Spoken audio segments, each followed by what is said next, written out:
And so for all of us, something to think through is that Satan is always waiting with an accusation.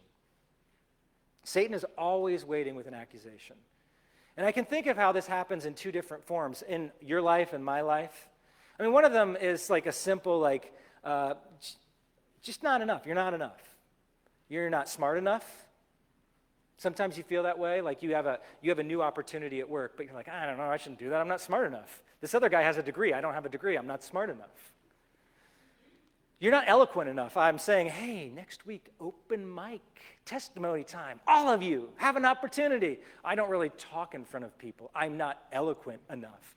You know, that could be an accusation from the devil. I've not been around this church enough to really pitch in somewhere or get to know someone. That could be an accusation from the devil.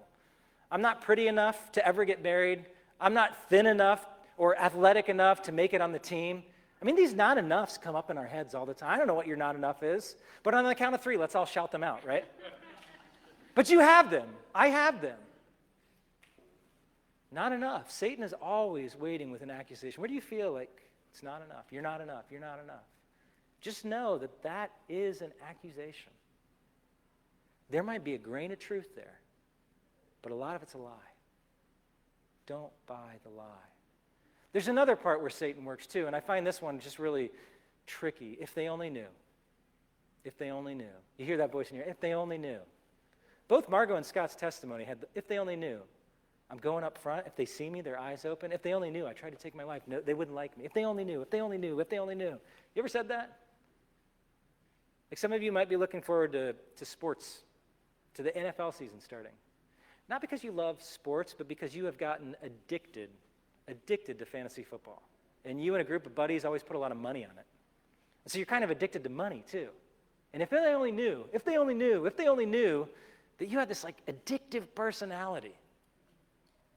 Or at work or at home, when you get tired or irritable or it's Tuesday, you just like your language is out off. Woo!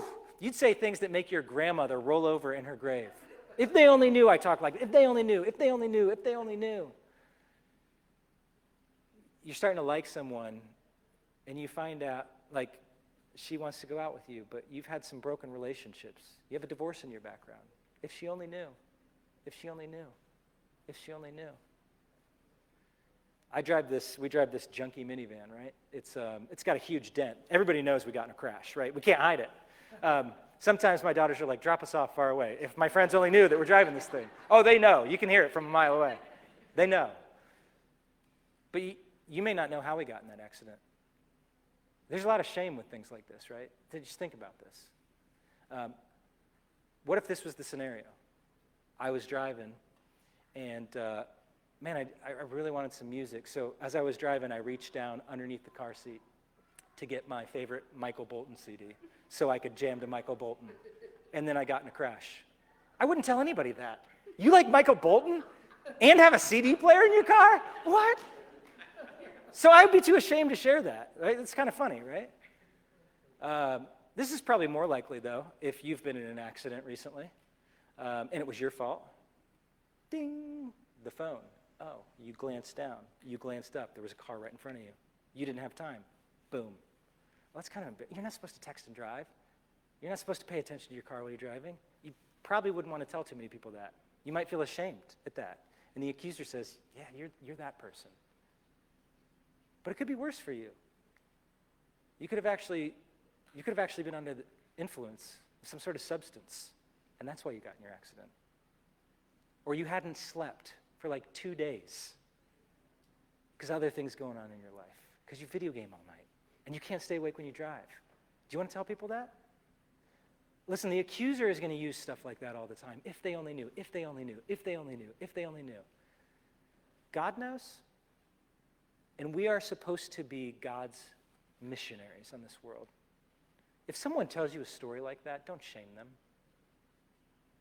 Love them, embrace them. You probably have stories too.